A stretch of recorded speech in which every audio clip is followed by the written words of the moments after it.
Hello friends, this is Sakshi and you are on my YouTube channel Enjoy Learning with Sakshi Pandey। आज की video में हम कर रहे हैं class 9 science chapter 3 of NCERT atoms and molecules. Ancient scientists and philosophers laid the foundation of the concept of atomic theory। यानी पुराने जो साइंटिस्ट और फिलोसफर्स थे वही वो लोग थे जिन्होंने एटॉमिक थ्योरी यानी एटम से रिलेटेड जो थ्योरी थी उसका बेस यानी कि फाउंडेशन ले किया। The basic idea of all these philosophers was almost same. यानी इन सारे फिलोसफर्स का जो बेसिक आइडिया था वो सेम ही था। बेसिक आइडिया ये था कि जो मैटर है वो बहुत ही छोटे छोटे पार्टिकल से बना हुआ है। ठीक है। In everyday life, we buy things in terms of numbers or in terms of mass like kilogram, dozen। यानी आमतौर की ज़िंदगी में हम रोज़मर्रा की ज़िंदगी में कितने सारे सामान खरीदते हैं, हम उसके लिए अलग अलग यूनिट्स यूज़ करते हैं। जैसे कि बोलते हैं 1 किलो टमाटर, 2 दर्जन केले, ऐसे बहुत सारे हम यूनिट्स इस्तेमाल करते हैं। पर एटम्स और मॉलिक्यूल्स जो हैं वो इतने छोटे पार्टिकल्स हैं कि हम उन्हें देख नहीं सकते, इसीलिए उनको मेज़र करने के लिए एक अलग ही कॉन्सेप्ट है और वो कॉन्सेप्ट कहलाता है mole. In order to express a definite amount of chemical substance, chemist introduced a new term mole. यानी एक definite amount of chemical substance को डिनोट करने के लिए उन्होंने एक नया टर्म इंट्रोड्यूस किया जिसका नाम है मोल। A mole can be defined as the amount of a substance that contains same number of particles as that are present in 12 gram of carbon-12 isotope। यानी अगर हमें मोल की अमाउंट को डिफाइन करना है तो हम ये कह सकते हैं कि 12 ग्राम कार्बन-12 आइसोटोप में जितने पार्टिकल्स होते हैं उतने ही पार्टिकल्स एक मोल में होते हैं। अब हम देखते हैं कनद philosophy. An ancient scholar named Maharishi Kanad of India in the 500 BC postulated that if we go on dividing matter, we shall get smaller and smaller particles। यानी एक बहुत ही पुराने स्कॉलर थे जिनका नाम था महर्षि कनद। तो वो इंडिया के थे और उन्हें 500 BC में ये पोस्टुलेट किया था कि अगर हम मैटर को डिवाइड करते जाएंगे तो हमें और छोटे छोटे छोटे पार्टिकल्स मिलते जाएंगे। पर एक स्टेज ऐसा भी आएगा कि हम उन छोटे पार्टिकल्स को और डिवाइड नहीं कर पाएंगे और उन्हीं पार्टिकल्स को हमने नाम दिया है परमाणु या फिर जिन्हें हम एटम भी कहते हैं। Pakut Katayama, another Indian philosopher, said that these particles normally exist in a combined form which gives us various forms of matter। तो पकुत काटायामा ये एक और इंडियन फिलोसोफर थे जिन्होंने कहा कि ये पार्टिकल्स जो होते हैं वो कंबाइंड फॉर्म में एग्जिस्ट करते हैं और मैटर के हर फॉर्म में होते हैं। अब हम आते हैं डेमोक्रिटस थ्योरी पे। एंशिएंट ग्रीक फिलोसोफर डेमोक्रिटस यानी पुराने ग्रीक फिलोसोफर थे डेमोक्रिटस और लिकोपिस। तो इन्होंने 400 BC में सजेस्ट किया कि अगर हम मैटर को डिवाइड करते जाएंगे तो एक ऐसा स्टेज पे आएगा जिस पे हम उसे और डिवाइड नहीं कर पाएंगे और इन्हीं पार्टिकल्स को उन्होंने नाम दिया एटम। महर्षि कनद ने दिया परमाणु और जो डेमोक्रिटस थे इन्होंने नाम दिया एटम, जिसका मतलब होता है इंडिविजिबल, जिसे और तोड़ा ना जा सके। The word atom has been derived from the Greek word atomio meaning non-divisible। यानी जो एटम वर्ड है ये ग्रीक वर्ड एटोमियो से डेराइव किया गया है जिसका मतलब होता है नॉन डिविजिबल, मतलब जिसे डिवाइड ना किया जा सके। The thought of these philosophers holds true to the present context of matter, but it was merely based on speculation context of matter। मतलब ये जो आइडियाज़ थे इनके ये आज की हमारी थ्योरी से बहुत ज़्यादा कॉमन थे, यानी उनका जो बेस था उसी के ऊपर हमने आगे डेवलप किया है। It remained speculative till an English school teacher, John Dalton, propounded the first definite theory about atoms। और ये जो था वो तब तक सिर्फ मतलब स्पेकुलेटिव ही रहा जब तक एक इंग्लिश स्कूल टीचर जो कि जॉन डाल्टन थे उन्होंने पहली एटॉमिक थ्योरी नहीं दी। Dalton's atomic theory was based on chemical laws of combination. यानी डाल्टन की जो एटॉमिक थ्योरी थी वो सिर्फ कॉम्बिनेशन के केमिकल लॉस पे बेस्ड थी जो कि एग्जिस्टेंस में आई बहुत सारे एक्सपेरिमेंट्स कैरी करने के बाद। और ये एक्सपेरिमेंट कैरी किए गए 2 फ्रेंच केमिस्ट एंटोइने लावॉइसर और जोसेफ प्रॉट्स के द्वारा। The 2 quantitative laws of chemical combination, तो फिर 2 लॉज बने। एक था law of conservation of mass जिसे बनाया एंटोइने लावॉइसर ने, उसके बाद लॉ ऑफ डेफिनेट प्रोपोर्शंस जिसे बनाया जोसेफ प्रॉस्ट ने। तो सबसे पहले हम लॉ ऑफ केमिकल कॉम्बिनेशन देखते हैं। Atoms combine together to form molecules और कंपाउंड्स, यानी जो एटम्स होते हैं वही आपस में कंबाइन करते हैं, रिएक्ट करते हैं ताकि वो मॉलिक्यूल और कंपाउंड का फॉर्मेशन कर सकें। These chemical combinations are based upon certain laws। अब ये सारे जो chemical combinations होते हैं ये कुछ laws पे based होते हैं और उन्हें हम कहते हैं laws of chemical combination। यानी किसी भी चीज़ का chemical combination होगा तो वो इन laws को follow करेगा।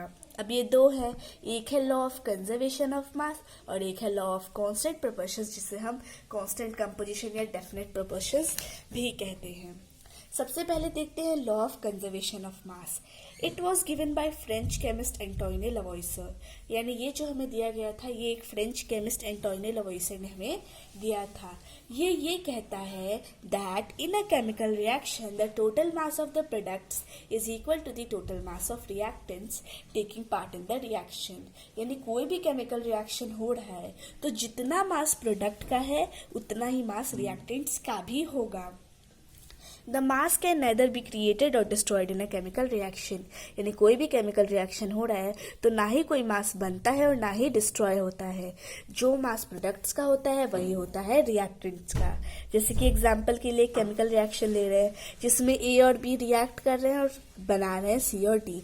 तो ए और बी क्या है? रिएक्टेंट्स है, जबकि सी और डी हमारे प्रोडक्ट्स हैं। तो फिर लॉ को अगर हम ध्यान से देखें तो लॉ बनता है कि mass of A plus mass of B equals to mass of C plus mass of D। It means that mass of reactants equals to mass of products। ठीक है, तो इसी चीज को आपको ध्यान में रखना है कि जितना मास रिएक्टेंट्स का होगा उतना ही मास प्रोडक्ट्स का भी होगा। तो अब कुछ न्यूमेरिकल सॉल्व कर लेते हैं। First, 15.9 gram of copper sulfate and 10 gram of calcium carbonate were made to react with each other। यानी इतना ग्राम कॉपर सल्फेट और इतना ग्राम कैल्शियम कार्बोनेट जो है वो एक दूसरे से रिएक्ट कर रहे हैं। तो जो हमें रिजल्ट मिल रहा है वो है 13.6 ग्राम कॉपर कार्बोनेट और 12.3 ग्राम कैल्शियम सल्फेट। ठीक है, अब हमें बताना है कि ये रिजल्ट्स जो है वो लॉ ऑफ कंजर्वेशन ऑफ मास के अकॉर्डेंस में है। तो सबसे पहले हम लिखेंगे, इक्वेशन बनाते हैं। तो इक्वेशन में हमारे जो रिएक्टेंट्स वो थे क्या कि कॉपर सल्फेट रिएक्ट किया कैल्शियम कार्बोनेट के साथ और फिर हमें दो प्रोडक्ट्स मिले, कैल्शियम सल्फेट और साथ ही साथ कॉपर कार्बोनेट। तो टोटल मास ऑफ रिएक्टेंट्स यानी इन दोनों के मास को प्लस करेंगे हम। तो यहाँ पे लिखा भी है स्मॉल लेटर्स में 15.9 gram plus 10 gram equals to 25.9 gram. और वही अगर इन दोनों को जोड़े तो भी आता है 12.3 ग्राम प्लस 13.6 ग्राम यानी कि 25.9 ग्राम। और इसीलिए लॉ ऑफ कंजर्वेशन प्रूव हो गया। If 42 gram of sodium bicarbonate is added to 30 gram of ethanoic acid यानी एसिटिक एसिड, यानी इतना ग्राम सोडियम बाइकार्बोनेट को हम इतना ग्राम इथोनिक एसिड से रिएक्ट करवा रहे हैं, तो फिर 41 ग्राम सोडियम एथोनेट और 9 ग्राम वाटर और साथ ही साथ x ग्राम CO2 बन रहा है। तो हमें x की वैल्यू निकालनी है। तो पहले इक्वेशन लिखेंगे कि कौन सा रिएक्शन हो रहा है। सबसे पहले सोडियम बाइकार्बोनेट था, उसने इथेनोइक एसिड के साथ रिएक्ट किया और फिर जो हमें प्रोडक्ट मिला वो था सोडियम एथोनिकेट और साथ ही साथ कार्बन डाइऑक्साइड और साथ ही साथ वाटर। तो जो हमारे रिएक्टेंट्स हैं उनका मास कितना हो जाएगा 42 प्लस 30 यानी कि 72। और वही जो हमारे प्रोडक्ट्स हैं उनका मास हो जाएगा 50 ग्राम प्लस x। तो जो law of conservation of mass है वो कहता है कि mass of reactants equals to mass of product. तो हमें ये तो पता है कि रिएक्टेंट्स का मास 72 ग्राम है और प्रोडक्ट्स का मास 50 ग्राम प्लस x। तो फिर आसानी से ये 50 ग्राम इधर जाएगा तो आ जाएगा x की वैल्यू 22 ग्राम, यानी जो हमारा CO2 है वो कितना है 22 ग्राम। आगे देखते हैं, जब हम 20 ग्राम CaCO3 को स्ट्रॉन्ग हीट कर रहे हैं तो फिर 11.2 ग्राम CaO और साथ ही साथ x ग्राम CO2 बन रहा है। तो हमें लॉ ऑफ कंजर्वेशन ऑफ मास लगा के CO2 की वैल्यू फाइंड करनी है। तो हमें पता है कि जो हमारा CaCO3 है वो 20 ग्राम है। इसको जब हम स्ट्रॉन्ग हीट कर रहे हैं तो जो प्रोडक्ट्स है वो हमारा है CaO प्लस CO2। इस तरह के क्वेश्चंस करने के लिए सबसे पहले आप अच्छे से रिएक्शन लिखो, ठीक है।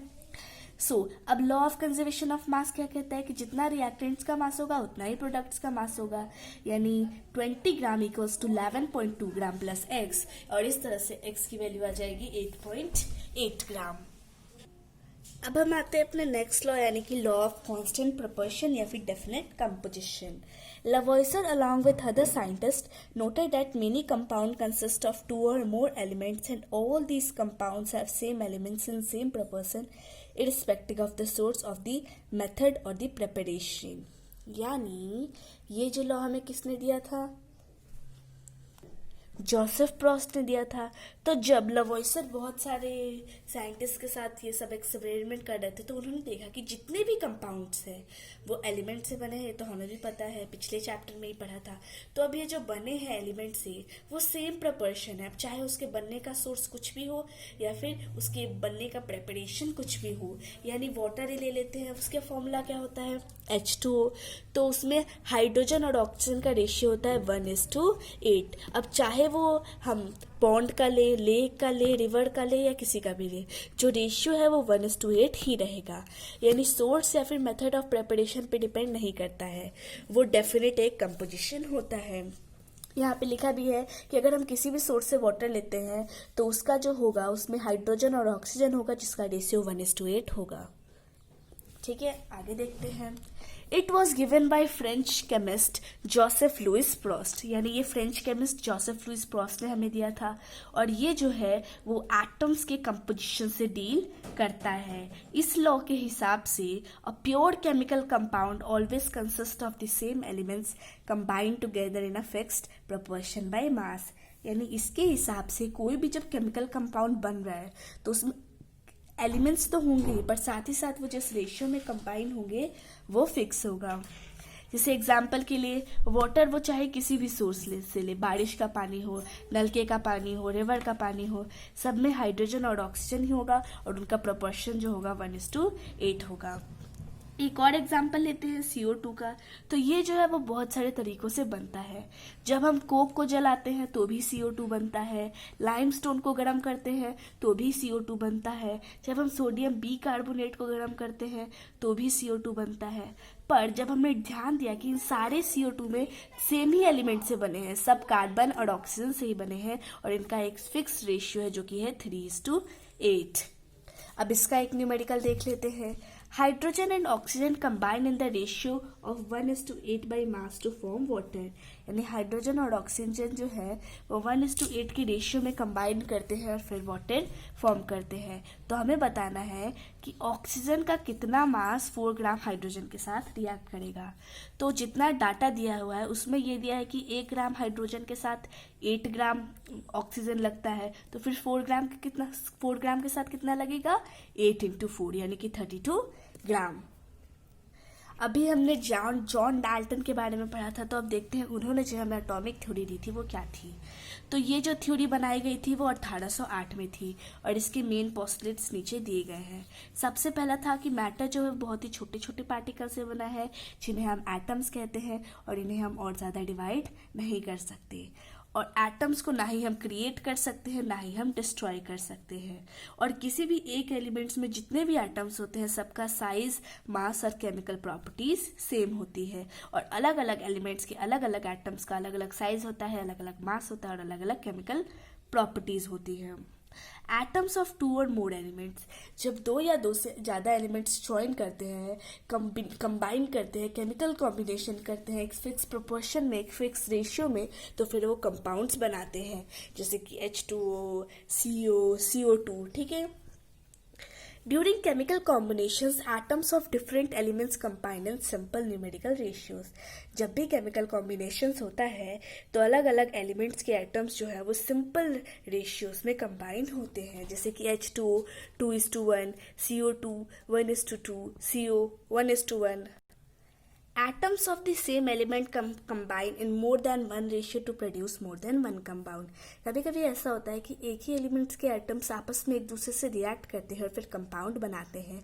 जैसे कि O2, O3, H2O, H2O2, CO, CO2, NO, NO2, N2O. Now let's see significance of Dalton's atomic theory. It explains the formation of compounds by the combination of atoms in simple whole number and definite proportion. यानी इनका जो theory थी उससे हमें ये तो पता चल गया कि जो भी कंपाउंड्स बनते हैं वो एटम्स के फिक्स रेशियो में कंबाइन होने से बनते हैं. इसे हम लॉ ऑफ कांस्टेंट कंपोजिशन भी कहते हैं, जिसके बारे में हम आगे के चैप्टर में और अच्छे से पढ़ेंगे. अब ड्रॉबैक यानी जो डाल्टन एटॉमिक थ्योरी थी उसके क्या क्या ड्रॉबैक्स थे. तो इसने कहा था कि एटम्स जो होते हैं वो डिविजिबल नहीं होते हैं, पर एटम्स को भी हम सब एटॉमिक पार्टिकल्स में डिवाइड कर सकते हैं, जिनके बारे में आप अगले चैप्टर में पढ़ोगे, जो कि है इलेक्ट्रॉन्स, प्रोटॉन्स और न्यूट्रॉन्स. अब हम देखते हैं कि एटम क्या होता है. An atom is the smallest particle of an element which can take part in a chemical reaction. यानी एटम जो है वो एक एलिमेंट का सबसे छोटा पार्ट है जो कि एक केमिकल रिएक्शन में पार्ट लेता है. अब इसके क्या क्या कैरेक्टरिस्टिक्स हैं. किसी भी एलिमेंट के जो एटम्स होते हैं, एक एलिमेंट के सारे एटम्स तो सेम होते हैं, पर वही अलग अलग एलिमेंट्स के एटम्स की बात करें तो वो अलग अलग होते हैं. हर एक एटम जो है जिस भी एलिमेंट का है वो उसकी प्रॉपर्टी को शो करता है, और इसका साइज बहुत छोटा होता है, और ये फ्री स्टेट्स में एग्जिस्ट कर भी सकते हैं और नहीं भी कर सकते हैं. अब हम देखते हैं सिंबल्स ऑफ एटम. सिंबल जो होता है वो एक एब्रिविएशन में होता है जो कि किसी भी एलिमेंट को रिप्रेजेंट करने के लिए यूज किया जाता है. अब क्या इंपॉर्टेंस है सिंबल की. सिंबल से दो चीजें पता चलती है. पहला कि हाँ ये इस पार्टिकुलर एलिमेंट का है, और दूसरा ये कि हाँ भाई सिंगल एटम को ही ये रिप्रेजेंट कर सकता है. तो शुरू में इसको पिक्टोरियल रिप्रेजेंटेशन किया जाता था, यानी पिक्चर से. जैसे हाइड्रोजन का एक सर्कल बना दिया, उसमें डॉट, फोस्फोरस का इस तरह से, कार्बन का एक सर्कल बना के पूरा ब्लैक. पर ये जो साइंस थे वो सबके लिए इजी नहीं थे. In the beginning, the names of the elements were derived from the name of the place where they were found for the first time. शुरुआत में ऐसा करते थे कि अगर किसी भी एलिमेंट को हमें नाम देना है तो वो उस जगह का नाम देते थे जहाँ पे उन्हें पहली बार फाउंड किया गया है. जैसे कॉपर का नाम, तो कॉपर का नाम जो है वो सिप्रस से लिया गया है. कैलिफोर्नियम जो है वो कैलिफोर्निया से लिया गया है. गैलियम जो है वो फ्रांस से लिया गया है, etcetera. Some names we are taken from colours, और कुछ जो थे वो तो कलर से लिए गए हैं. जैसे कि गोल्ड जो है वो येलो के लिए इंग्लिश वर्ड से लिया गया है, और भी बहुत सारे नेम्स कलर से लिए गए हैं. और कुछ तो ग्रीक वर्ड्स भी है, जैसे कि हाइड्रोजन का मतलब होता है वाटर फॉर्मिंग. ठीक है, तो ये हीलियम जो है वो भी एक ग्रीक वर्ड है. इस तरह से अलग अलग तरह से उनके नाम रखे गए हैं. Nowadays, the IUPAC approves name of element. आजकल के दिनों में जो एलिमेंट्स का नाम देने का काम होता है वो IUPAC का होता है. IUPAC का फुल फॉर्म होता है International Union of Pure and Applied Chemistry. तो यही सारे एलिमेंट्स का नाम अप्रूव करती थी. Symbols of elements are often the first letter और first two letters of their names. जब भी हम एलिमेंट्स को सिंबल से रिप्रेजेंट करते हैं तो हम उनके नाम का फर्स्ट या फर्स्ट टू लेटर्स ले लेते हैं. However, the representation as laid down by IUPAC requires the first letter to be written as capital letter. तो ये एक रूल है कि जब भी दो लेटर्स आते हैं शुरुआत के, तो जो फर्स्ट लेटर है उसको हम कैपिटल लेटर में लिखते हैं, और जो सेकंड लेटर है उसको हम स्मॉल लेटर में लिखते हैं. जैसे हाइड्रोजन है, हाइड्रोजन को हम उसका फर्स्ट लेटर यानी कि H से डिनोट करते हैं. एल्यूमिनियम जो है ये तो है AL, पर जो फर्स्ट वाला है वो कैपिटल में होगा और सेकंड वाला स्मॉल में. सिलिकॉन के साथ भी कुछ इसी तरह का होता है. Symbols of some elements are formed from the first letter of the element's name. यानी एलिमेंट्स के कुछ एलिमेंट्स के सिंबल्स जो होते हैं वो उनके पहले लेटर से होते हैं. जैसे क्लोरीन का Cl, कैडमियम का Cd, इसमें फर्स्ट लेटर से नहीं है, पर जो हाइड्रोजन और एल्यूमिनियम थे इसमें फर्स्ट लेटर से है. फॉर सम एलिमेंट्स, पर कुछ ऐसे एलिमेंट्स होते हैं जिनका ना फर्स्ट लेटर होता है, और कभी कभी तो ऐसा होता है कि वो लेटर जो उस वर्ड में है ही नहीं, वो उनके लैटिन, ग्रीक या जर्मन नेम से लिया जाता है. जैसे कि आयरन का होता है Fe, तो इस आयरन में ना ही F है और ना ही E है, फिर भी इसका सिंबल जो है वो Fe है, क्योंकि इसको इसके अनदर नेम फेडम से डिराइव किया गया है. गोल्ड जो है उसके साथ भी ऐसा है, सोडियम जो है उसके साथ भी ऐसा है. A crucial requirement is that every element should have a unique symbol. अब इनमें तो कुछ कॉमन नहीं है, किसी का कुछ भी हो सकता है, पर एक सबसे इम्पोर्टेंट बात ये है कि हर एक जो एलिमेंट होता है उसका एक यूनिक सिंबल होता है. Now let's come to atomic weight और atomic mass. यानी एक एटम का कितना वेट होता है या कितना मास होता है। द एटॉमिक मास और the mass of N atom is actually very very small. यानी एटॉमिक मास जो होता है वो किसी भी एटम का मास होता है। तो अभी हमने पढ़ा था कि एटम बहुत ज़्यादा छोटे होते हैं और छोटे चीज़ों का मास निकालना बहुत ज़्यादा मुश्किल होता है। इसीलिए हम सोफिस्टिकेटेड टेक्निक से निकालते हैं, जैसे कि हम मास स्पेक्ट्रोमेट्री करते हैं या फिर हम एटॉमिक मास निकालते तो हैं पर एकदम एक्यूरेट नहीं निकालते, उसके आसपास का अप्रोक्सीमेट निकालते हैं। But in the 19th century, scientists could determine the mass of an atom. पर 19th century में साइंटिस्ट ने सोचा कि हम ऐसे करने से अच्छा क्यों ना हम रिलेटिविटी से करें, किसी और एटम से कंपेयर करके। तो शुरुआत में उन्होंने कहा कि हम जो है वो 1/16 ले लेते हैं, ठीक है। यानी ऑक्सीजन जो होता है उसका 1/16 को ही ले लेते हैं रिलेटिव के रूप में। इसको दो कारणों की वजह से लिया गया था। पहला कि ये बहुत सारे एलिमेंट्स के साथ रिएक्ट करता है कंपाउंड्स बनाने के लिए, और दूसरा कि ये होल नंबर्स में रिएक्ट करता है। The present system of atomic mass is based on carbon 12 as the standard unit. पर जो आजकल में है एटॉमिक मास, उसके लिए हम यूज करते हैं कार्बन 12 को। पहले ऑक्सीजन के बारे में सोचा तो था पर उसे सिलेक्ट नहीं किया क्योंकि वो हाईली रिएक्टिव था, ठीक है। फिर बाद में कार्बन 12 को चुना गया। इसके ऊपर सबने एग्री कर लिया 1961 में। इस सिस्टम में 12C को डिराइव किया गया, ठीक है। और इसको कहा गया कि 1/12 the mass of one carbon 12 atom is the atomic mass unit. तो इसीलिए 1 AMU की वैल्यू आई 1.66056 इंटू 10⁻⁻24 ग्राम। इसीलिए हाइड्रोजन के एक एटम का जो मास है वो इतना है, ठीक है। सो आजकल जो हम यूनिट्स के लिए एटॉमिक मास को डिराइव करने के लिए, उसको रिप्रेजेंट करने के लिए यूज करते हैं वो है यू, जिसका फुल फॉर्म होता है यूनिफाइड मास। पर पहले के टाइम में यूज किया जाता था AMU, okay. So this was for today. Wish you like the video. Thanks for watching the video.